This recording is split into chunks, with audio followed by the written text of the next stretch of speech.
जय हिंद साथियों, आप सभी को स्वागत है आपका अपने परिवार में। देखिए आज हम बुक जो करेंगे बेल्ट्रॉन का बुक है। ये डाटा एंट्री ऑपरेटर के लिए बहुत ही बेस्ट बुक है। प्लेटफॉर्म का रुक्मिणी प्रकाशन से ये बुक आता है, जिसमें जैसे कुल 15 टेस्ट दिया हुआ है, जिसमें से 10 टेस्ट सीरीज के रूप में है आपका और 5 सोल्व पेपर के रूप में दिया हुआ है। इसमें से कुल जैसे 60 प्रश्न पूछे जाते हैं, वो सभी 60 के 60 प्रश्न कंप्यूटर से संबंधित होते हैं। इसमें कोई भी नेगेटिव मार्क्स नहीं होता है इस एग्ज़ाम में। तो हम 1 से लेकर के 60 तक के कुल प्रश्नों को विस्तार पूर्वक देखेंगे, जिसमें से सेट नंबर आज हम लोग 13 करेंगे। इससे हम लोग 12 कर चुके हैं टेस्ट को। आपके कितने मार्क्स आते हैं इस टेस्ट में, आप ज़रूर से ज़रूर कमेंट करके बताइएगा, ताकि आपको भी पता चल सके कि हमारी तैयारी क्या है। ठीक है, तो चलिए वीडियो को स्टार्ट करते हैं। 1 नंबर क्वेश्चन कर रहा है कि 5 MS वर्ड डॉक्यूमेंट एक विशिष्ट समय पर खोले हुए हैं। यदि आप इन खोले हुए डॉक्यूमेंट्स के बारी बारी से जाना चाहते हैं तो आप इसमें से किस का उपयोग करेंगे। तो व्यू जैसे स्विच विंडो का आता है, जिसका शॉर्टकट की आता है Alt+ आ जाएगा आपका। Alt+ टैब दबाने के बाद जैसे विंडो स्विच प्रदर्शन होता है। ठीक है, अगला है 2 नंबर क्वेश्चन कर रहा है कि MS वर्ड डॉक्यूमेंट में टेबल ऑफ कंटेंट को जोड़ने के लिए आप डैश मेन्यू का चयन करेंगे। तो इंसर्ट का ये MS वर्ड में टेबल ऑफ कंटेंट जोड़ने के लिए रेफरेंस मेन्यू का चयन करते हैं। और टेबल ऑफ कंटेंट डॉक्यूमेंट में कंटेंट की एक स्वचालित सम्मानित करने की सुविधा देता है। ठीक है, अगला है 3 नंबर क्वेश्चन कर रहा है कि 241.12.234 क्लास डैश IP एड्रेस है। तो ये जैसे IP एड्रेस किसका है, तो ये IP एड्रेस E का है कि 241.12.2.234 क्लास जैसे E का IP एड्रेस है। ठीक है, और जैसे 4 नंबर क्वेश्चन देखिए कह रहा है कि आपका MS वर्ड डॉक्यूमेंट में इंसर्ट ऑब्जेक्ट विकल्प का इस्तेमाल करते हुए एक मौजूदा वर्कशीट डेटा को अंतः स्थापित करने के संदर्भ में निम्नलिखित में से कौन सा कथन सत्य है। तो मौजूदा MS एक्सेल फाइल इस तरह से एक्सपोर्टेड की जा सकती है कि वर्ड डॉक्यूमेंट में केवल एक MS एक्सेल का आइकॉन दिखेगा। ऑप्शन नंबर C में देखिए MS वर्ड डॉक्यूमेंट में इंसर्ट ऑब्जेक्ट विकल्प का इस्तेमाल करते हुए एक मौजूदा वर्कशीट से डेटा को अनंत स्थापित करने के संदर्भ में कथन सत्य है कि मौजूद MS एक्सेल फाइल इस एम्बेडेड की जा सकती है कि वर्ड डॉक्यूमेंट में केवल एक MS एक्सेल का आइकॉन दिखेगा। ठीक है, और इन लाइन ऑब्जेक्ट टेक्स्ट प्रवाह में एम्बेडेड कहते हैं। MS वर्ड 2010 में कुल जैसे 8 टैब होते हैं। जैसे पहला हो गया पेज लेआउट, आपका संदर्भ हो गया, मेलिंग हो गया, फाइल हो गया, होम हो गया, इंसर्ट हो गया और रिव्यू एंड व्यू हो गया। ठीक है, तीसरा से 4 का C हो जाएगा। और 5वां नंबर क्वेश्चन कह रहा है कि MS एक्सेल में वर्कशीट में के नेमिंग के लिए निम्नलिखित में से कौन सा फाइल वैध नाम है। तो हो जाएगा आपका बजट 1 कि MS एक्सेल में वर्कशीट की नेमिंग के लिए बजट 1 वैध फाइल नाम है। वर्कशीट का नाम बदलने के लिए शीट टैब पर जैसे डबल क्लिक करना होगा। उसके बाद जैसे आप नाम को 3 तरीके से बदल सकते हैं। ठीक है, अगला है 6 number question MS power point में स्लाइड सॉर्टर व्यू के संदर्भ में निम्नलिखित में से गलत कथन का चयन करें। तो ये जैसे किसी स्लाइड के कंटेंट को परिवर्तित करता है, जो ऑप्शन नंबर A में है। देखिए MS पावर पॉइंट में स्लाइड सॉर्टर व्यू के संदर्भ में ये गलत कथन है कि किसी स्लाइड को कंटेंट को परिवर्तन करता है। MS पावर पॉइंट में स्लाइड सॉर्टर व्यू के संदर्भ में सत्य कथन है। इसे सिलेक्ट करने के लिए एक स्लाइड पर क्लिक करता है और जैसे एक स्लाइड पर क्लिक करता है, और तीसरा है स्लाइड्स को थंबनेल पिक्चर्स के रूप में करता है। ठीक है, 7 का क्वेश्चन देखिए कह रहा है कि बजट और वित्तीय प्रतिवेदन के जैसे अंकीय डेटा को संगठित, विश्लेषित व आलेखित करने वाले प्रोग्राम डैश कहलाते हैं। तो इसका आंसर होगा स्प्रेडशीट। बजट और वित्तीय प्रतिवेदन के जैसे अंकीय डेटा को संगठित वर्कशीट कहलाती है। वर्कशीट एक स्प्रेडशीट है जो एक्सेल प्रोग्राम का कार्यक्षेत्र होता है। ठीक है, 8 नंबर क्वेश्चन देखिए कर रहा है कि MS एक्सेल में व्यू के संदर्भ अंतर्गत निम्नलिखित में से कौन सा फीचर उपलब्ध नहीं होता है? तो इसका होगा स्प्लिट कॉलम्स। देखिए एमएस एक्सेल में व्यू मेन्यू के अंतर्गत स्प्लिट कॉलम्स फीचर उपलब्ध नहीं होता है। एमएस एक्सेल व्यू में मेन्यू में ऑप्शन होते हैं जैसे new folder, arrange all, freeze, pane, split, hide, unhide, view side by side, इस तरह से आपका आता है। स्विच विंडो का ऑप्शन आता है। 9 नंबर क्वेश्चन देखिए करा है कि मेल मर्ज के लिए डेटा सोर्स ग्रुप में एमएस एक्सेल स्प्रेडशीट तैयार करने के लिए सुनिश्चित करें कि आपकी स्प्रेडशीट डैश के नाम उन फील्ड के नामों से सुमेलित है जिन्हें आप अपने मेल मर्ज में इंसर्ट करना चाहते हैं। तो 9 का जैसे आंसर होगा एक कॉलम कि मेल मर्ज के डेटा सोर्स के रूप में एमएस एक्सेल स्प्रेडशीट तैयार करने के लिए यह सुनिश्चित करता है कि आपके स्प्रेडशीट में कॉलम के नाम उन फील्ड के नाम से सुमेलित हैं जिन्हें आप अपने मेल मर्ज में इंसर्ट करना चाहते हैं। 10 नंबर क्वेश्चन कह रहा है कि निम्नलिखित में से कौन सा टेक्नोलॉजी का उपयोग बैंकों द्वारा चेक की प्रक्रिया के लिए किया जाता है? तो MICR टेक्नोलॉजी का उपयोग बैंकों के द्वारा चेक की प्रक्रिया के लिए किया जाता है। MICR का फुल फॉर्म होता है मैग्नेटिक इंक कैरेक्टर रिकॉग्नाइजेशन। ठीक है। 11 नंबर क्वेश्चन देखिए कह रहा है कि 11 नंबर एक क्लास नेटवर्क में पहले डैश बिट वर्ड्स के नेटवर्क पार्ट होते हैं और शेष बिट वर्ड्स के होस्ट पार्ट होते हैं। तो इसका आंसर होगा 8 और 24। ये क्लास ए नेटवर्क में पहले 8 बिट होता है और एड्रेस के नेटवर्क पार्ट होते हैं और 24 शेष बिट एड्रेस के होस्ट पोर्ट होते हैं। ठीक है। तो 11 का डी हो जाएगा। 12 नंबर क्वेश्चन का है कि एमएस एक्सेल में लुक या अनलॉक सेल फंक्शन के कार्य करने के लिए इनमें से किस विकल्प को थंबनेल किया जाना चाहिए? तो इसका आंसर होगा आपका प्रोटेक्ट वर्कबुक फंक्शन को इनेबल करने की आवश्यकता है। ठीक है। एमएस एक्सेल में लॉक या अनलॉक सेल इस फंक्शन के कार्य के लिए प्रोटेक्ट वर्कबुक फंक्शन को थंबनेल करने की आवश्यकता है। 12 नंबर के बाद देखिए 13 नंबर क्वेश्चन कह रहा है कि एमएस एक्सेल डैश आपको फॉर्मेट कोड वाली फॉर्मेटिंग लागू करने पर दिखने वाली संख्याओं के तरीके में परिवर्तित करने की सुविधा देता है। यह उस स्थिति में उपयोग होता है जब आप संख्याओं को अधिक पठनीय फॉर्मेट में दर्शाना चाहते हैं या आप संख्याओं को टेक्स्ट या सिंबल के साथ संयोजित करना चाहते हैं। तो इसका आंसर होगा आपका टेक्स्ट फंक्शन। देखिए इस एमएस एक्सेल में टेक्स्ट फंक्शन आपको फॉर्मेट कोड वाली फॉर्मेटिंग लागू करने पर दिखाई देने वाली संख्याओं के तरीके में परिवर्तित करने की सुविधा देता है।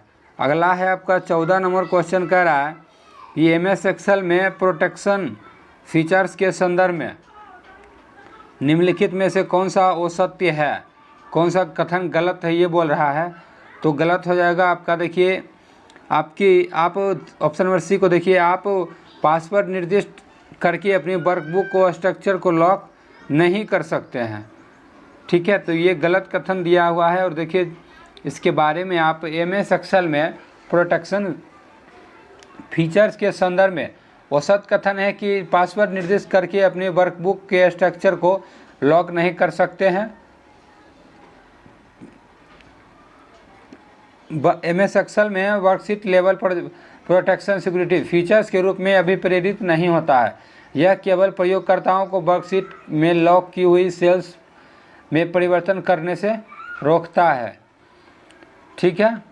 अगला है आपका 15 नंबर क्वेश्चन देखिए कह रहा है कि एमएस वर्ड में मेल मर्ज के लिए यदि आप एमएस एक्सेल में डेटा सोर्स का इस्तेमाल कर रहे हैं तो इसमें से कुछ स्पेसिफिकेशन मिल सकते हैं। इस संदर्भ में निम्नलिखित में से कौन सा कथन गलत है? तो लिस्ट में कोई रिक्त स्तंभ या पंक्ति नहीं होने चाहिए। एमएस वर्ड में मेल मर्ज के लिए एमएस एक्सेल में डेटा सोर्स का इस्तेमाल कर रहे हैं तो इनमें से कुछ स्पेसिफिकेशन मिल सकते हैं। यह संदर्भ में कथन गलत है कि लिस्ट में कोई रिक्त स्तंभ या पंक्ति नहीं होना चाहिए। अगला है आपका 16 नंबर, सोर्स कोड को इंटरमीडिएट फॉर्म में रूपांतरित करता है और फिर उस इंटरमीडिएट कोड को मशीन लैंग्वेज में रूपांतरित करता है। तो उसका ऑप्शन होगा सी, ये कंपाइलर सोर्स को इंटरमीडिएट फॉर्म में रूपांतरित करता है और फिर उस इंटरमीडिएट कोड को मशीन लैंग्वेज में रूपांतरित करता है। ठीक है। 17 नंबर क्वेश्चन देखिए, डैश एक आइकन होता है जो आपको उस आइटम तक निर्देशित करता है कि कंप्यूटर में कहीं और स्थिति होता है। यह यूजर के लिए उस आइटम तक एक्सेस अधिक सुगम बनाता है। फिर इसे आइकन के कोने में एक तीर, छोटे तीर पहचान जाता है। तो 17 का हो जाएगा शॉर्टकट। देखिए शॉर्टकट एक आइकन होता है जो आइटम तक निर्देशित करता है कि जो कंप्यूटर में कहीं और स्थिति होता है। ठीक है। मान लीजिए ये कंप्यूटर है, ठीक है। अगर इसी का शॉर्टकट आप बनाइएगा तो नीचे में जो बॉक्स बन के आएगा वो नीचे से एक ठो तीर बना हुआ इस तरह से मिलेगा। कोई भी आप एप्लीकेशन को शॉर्टकट करिएगा तो इस तरह से आपको तीर वहाँ देखने को मिलेगा। ठीक है। 18 नंबर इसके बाद देखिए क्वेश्चन कर रहा है कि वर्ड प्रोसेसिंग डॉक्यूमेंट में टैब्स व स्पेसिज के माध्यम से की जाने वाली टेक्स्ट की एनालिसिस एक कठिन कार्य हो सकता है। एमएस वर्ड के द्वारा किसी डैश डॉक्यूमेंट में टेक्स्ट के स्तंभों तथा पंक्तियों को आसानी से अलाइन करने के लिए इंसर्ट करना होगा। तो इसका आंसर होगा टेबल का। देखिए एक वर्ड प्रोसेसिंग डॉक्यूमेंट में टैब्स व स्पेसिज के माध्यम से की जाने वाली टेक्स्ट की अलाइनिंग एक कठिन कार्य हो सकता है। एमएस वर्ड के द्वारा किसी टेबल डॉक्यूमेंट में टेक्स्ट के स्तंभों तथा पंक्तियों को आसानी से अलाइन करने के लिए इंसर्ट करना होगा। ठीक है। 19 नंबर क्वेश्चन देखिए कह रहा है कि एमएस एक्सेल वर्कशीट में पूरे स्मार्ट आर्ट ग्राफिक में रंगों में परिवर्तन करने के लिए स्मार्ट आर्ट पर क्लिक करें। तो स्मार्ट आर्ट टूल्स के अंतर्गत डैश टैब पर स्मार्ट आर्ट ग्रुप में क्लिक करें। तो पूछ रहा है कि ये स्मार्ट आर्ट टूल्स के अंतर्गत design, smart art style, change colour tab पर स्मार्ट आर्ट ग्रुप पर क्लिक करें, जो ऑप्शन नंबर ए में है। ठीक है। 20 नंबर क्वेश्चन कह रहा है कि एमएस पावर पॉइंट में आप स्लाइड के साइज का निर्धारण करने के लिए कहाँ पे पा सकते हैं इसको। ठीक है। तो 20 का जैसे आंसर हो जाएगा डिजाइन पे। देखिए एमएस पावर पॉइंट में स्लाइड का साइन का निर्धारण करने के लिए विकल्प डिजाइन में पा सकते हैं आप। ठीक है। डिफ़ॉल्ट रूप से पावर पॉइंट में स्लाइड आकार 10 इंच गुने 7.5 इंच का सेट होता है, जो 4:3 अनुपात होता है। ठीक है। 22 नंबर क्वेश्चन देखिए कह रहा है, 20 के बाद आप 21 नंबर क्वेश्चन देखिए कह रहा है कि निम्नलिखित क्या परिणाम होगा, निम्नलिखित में से क्या प्रोग्राम परिणाम होगा। तो इसका आंसर होगा डेस्कटॉप पर फाइल को शॉर्टकट आइकन पर बनाना। देखिए राइट क्लिक और file name send to desktop, तो डेस्कटॉप पर फाइल का शॉर्टकट आइकन बन जाएगा, जो ऑप्शन नंबर सी में है। 22 नंबर देखिए कह रहा है आपका कि निम्नलिखित में से कौन सा ऐसा कार्य है जो प्रमुख रूप से सीपीयू का नहीं है। तो इसका आंसर होगा ग्राफिकल प्रोसेसिंग करना। ग्राफिकल प्रोसेसिंग करना ऐसा कार्य है जो प्रमुख रूप से सीपीयू का नहीं है। सीपीयू का कार्य निम्न प्रकार से होता है आपका। ठीक है। जैसे कि सीपीयू में काम है प्राइमरी स्टोरेज या मेन मेमोरी के साथ निकटता के साथ इंटरेक्ट करना और एरिथमेटिक मतलब एयूल लॉजिक को अर्थमेटिक वो लॉजिकल ऑपरेशन एवं क्रियान्वित करना। ठीक है। भंडारण प्रोग्राम को निर्देशित एवं क्रियान्वित करना, भंडारण मतलब स्टोरेज को। अगला है 23 नंबर क्वेश्चन देखिए कह रहा है कि इंटरनेट से कनेक्ट करते समय 1 Mbps की डेटा ट्रांसफ़र की दर डैश प्रति सेकेंड के बराबर होती है। तो ये 10⁻6 बाइट्स के बराबर था। इंटरनेट से कनेक्ट करते समय 1 Mbps के डेटा ट्रांसफ़र की दर 10⁻6 बाइट्स प्रति सेकेंड के बराबर होता है। ठीक है।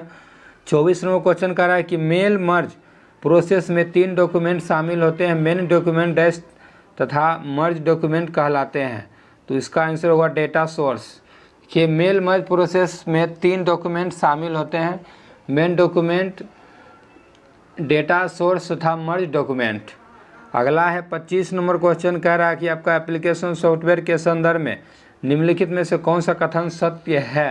तो इसका आंसर होगा यह विशिष्ट उद्देश्य वाला सॉफ्टवेयर है जिसका उपयोग विशिष्ट कार्य करने के लिए किया जाता है। एप्लीकेशन सॉफ्टवेयर के संदर्भ में सत्य कथन है कि यह विशिष्ट उद्देश्य वाला सॉफ्टवेयर है जिसका उपयोग विशिष्ट कार्य करने के लिए किया जाता है। सॉफ्टवेयर प्रोग्राम वो नियम वो क्रियाओं का वह समूह है जो कंप्यूटर सिस्टम के कार्यों को नियंत्रित करता है तथा कंप्यूटर के विभिन्न हार्डवेयर के बीच को समन्वय को स्थापित करता है। ठीक है।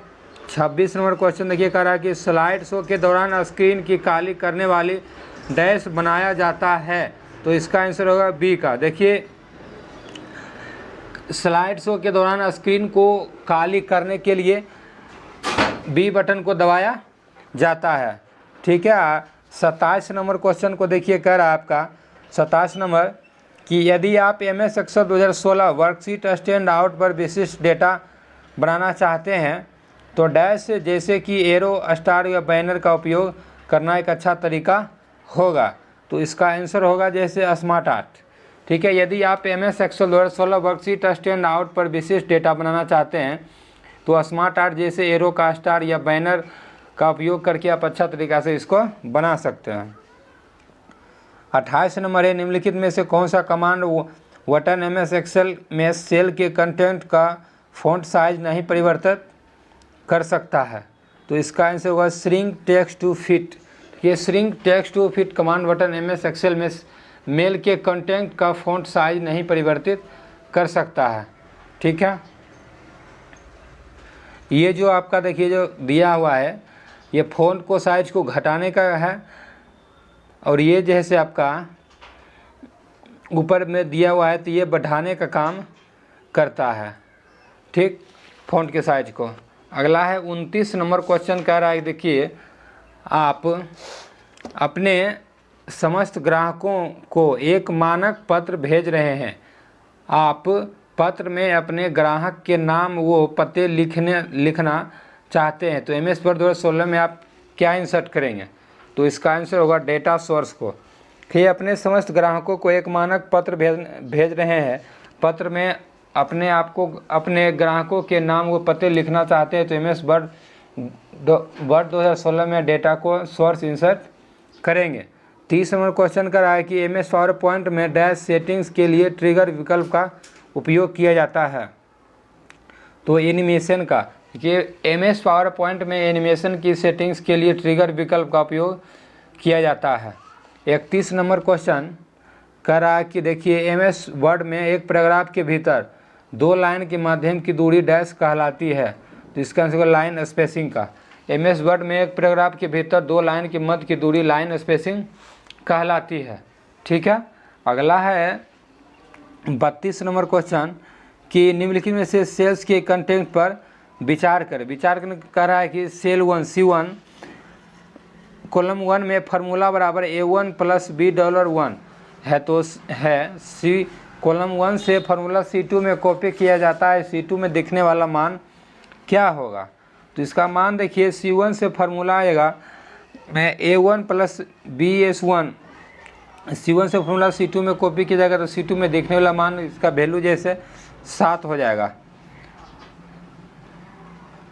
कि A1 में 2 है और B1 में 4 है। C1 में फार्मूला कॉपी करने पर C2 में देखने वाला इसका 7 ऑप्शन आंसर आएगा 32 का। अगला है 33 नंबर 8 पेजेज वाले MS पावर पॉइंट डॉक्यूमेंट्स में आप केवल पेज 2, 3, 6 और 8 प्रिंट आउट करना चाहते हैं तो आप किस सेटिंग्स का इस्तेमाल करेंगे? तो देखिए 8 पेजेज वाले MS वर्ड डॉक्यूमेंट के लेवल 2, 3, 6 और 8 का प्रिंट आउट करना चाहते हैं तो कस्टम प्रिंट सेटिंग्स का इस्तेमाल करेंगे जो ऑप्शन नंबर बी में है, कस्टम प्रिंट का। ठीक है। अगला है आपका 34 नंबर क्वेश्चन का रहा कि कंप्यूटर नेटवर्क कार्ड और नेटवर्क राउटर को कनेक्ट करने वाली केबल को डैश कहा जाता है। तो इसका आंसर होगा registered jack. Computer network card और नेटवर्क राउटर को कनेक्ट करने वाले केबल को रजिस्टर्ड जैक 45 कहा जाता है। ठीक है। 35 नंबर है कि MS एक्सेल वर्कशीट में संख्याओं के वे पंक्ति या स्तंभ डैश कहलाते हैं जो चार्ट में पोलेटेड होते हैं। तो इसका आंसर होगा आपका डेटा सीरीज। कि MS एक्सेल वर्कशीट में संख्याओं की वे पंक्ति या स्तंभ डेटा सीरीज कहलाते हैं जो चार्ट में पॉलेटेड होते हैं। ठीक। 36 नंबर क्वेश्चन कह रहा है कि एक वर्कशीट की एक सेल की फॉर्मेटिंग को उसी वर्कशीट की दूसरी सेल में लागू करने के लिए आप निम्नलिखित में से डैश का उपयोग करेंगे। तो 36 का आंसर होगा पेस्ट स्पेशल फॉर्मेट। देखिए, एक वर्कशीट की एक सेल की फॉर्मेटिंग को उस वर्कशीट के दूसरी सेल में लागू करने के लिए पेस्ट स्पेशल फॉर्मेट का उपयोग किया जाता है। 37 नंबर क्वेश्चन देखिए, प्रोटेक्ट वर्कबुक फंक्शन क्या करता है। तो यह वर्कबुक को इस तरह से रक्षित करता है कि इस तक कि लेवल वही लोग पहुंच सके जिनके पास इसका पासवर्ड होगा। ठीक है।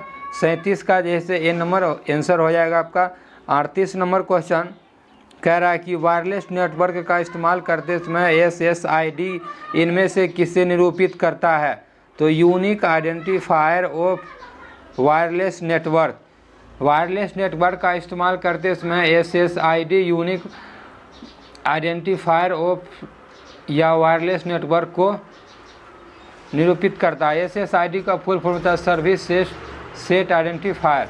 ठीक है। 39 नंबर क्वेश्चन देखिए कह रहा है MS वर्ड में टेक्स्ट की फॉर्मेटिंग करते समय निम्नलिखित में से कौन सा वैध विकल्प नहीं है जो उपलब्ध होता है। तो ये एक्सपोनेंट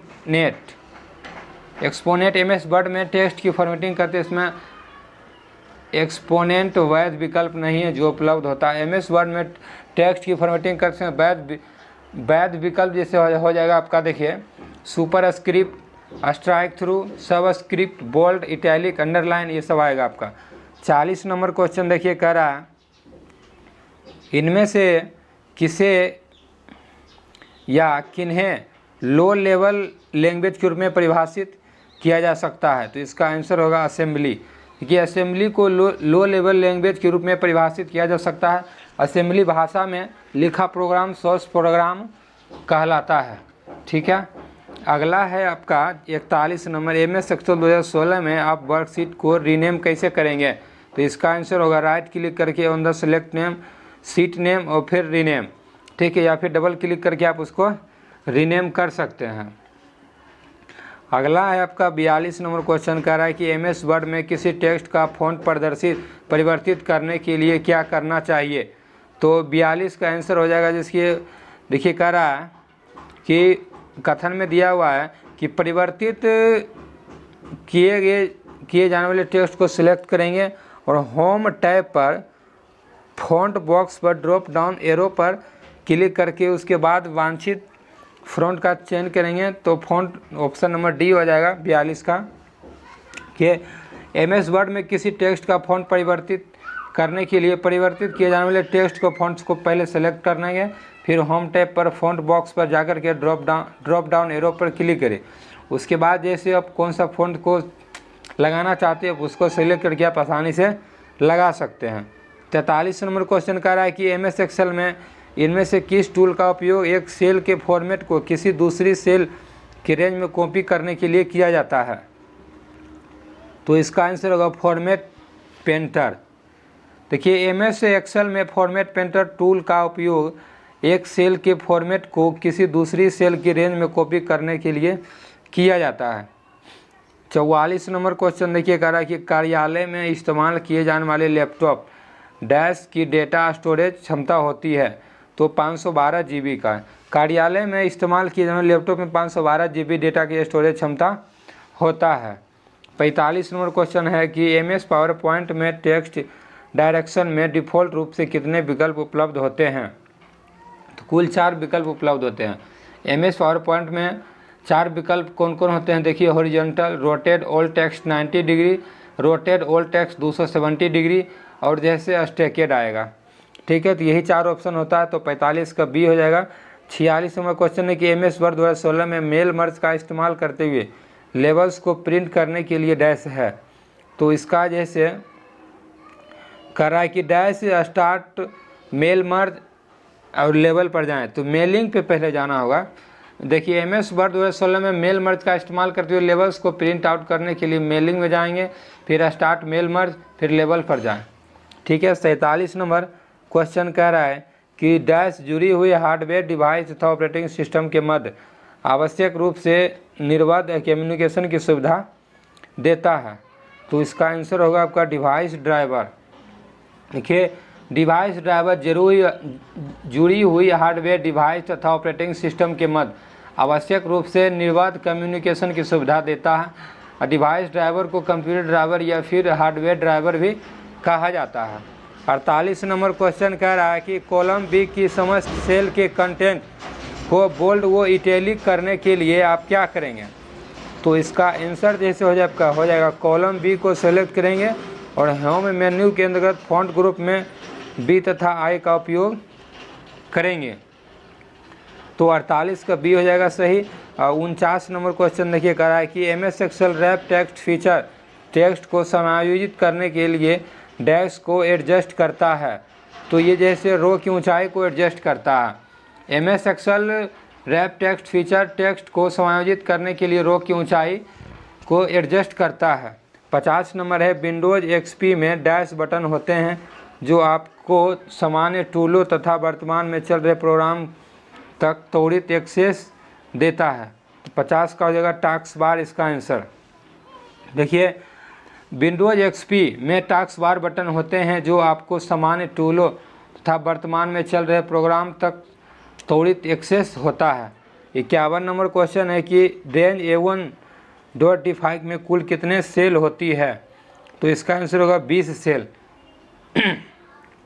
सेल डेटा को फीड करने पर आधार प्रदान करता है। ठीक है। 52 नंबर क्वेश्चन कह रहा कि MS वर्ड में प्रिंट प्रीव्यू पाने के लिए Ctrl+P के अतिरिक्त किस शॉर्टकट की का प्रयोग किया जाएगा? तो इसका आंसर होगा Ctrl+F2 कि MS वर्ड में प्रिंट प्रीव्यू पाने के लिए Ctrl+P के अतिरिक्त Ctrl+F2 शॉर्टकट कुंजी का उपयोग किया जा सकता है। प्रिंट प्रीव्यू देखना, प्रिंट देने से पहले डॉक्यूमेंट का प्रीव्यू देखने के लिए इस सुविधा का प्रयोग किया जाता है। 53 का हो जाएगा IO डिवाइस सीधे मदरबोर्ड से जुड़े इलेक्ट्रॉनिक मॉड्यूल से जुड़े होते हैं जिन्हें डैश कहा जाता है। तो इसका आंसर होगा डिवाइस कंट्रोलर। ठीक है। I-O डिवाइस सीधे मदरबोर्ड से जुड़े इलेक्ट्रॉनिक मॉड्यूल से जुड़े होते हैं जिन्हें डिवाइस कंट्रोलर कहा जाता है। डिवाइस कंट्रोलर कनेक्टेड डिवाइस से डेटा प्राप्त करता है और इसे नियंत्रक के लिए अंदर कुछ विशेष प्रयोजनों रजिस्टरों में अस्थायी रूप से संग्रहित करता है।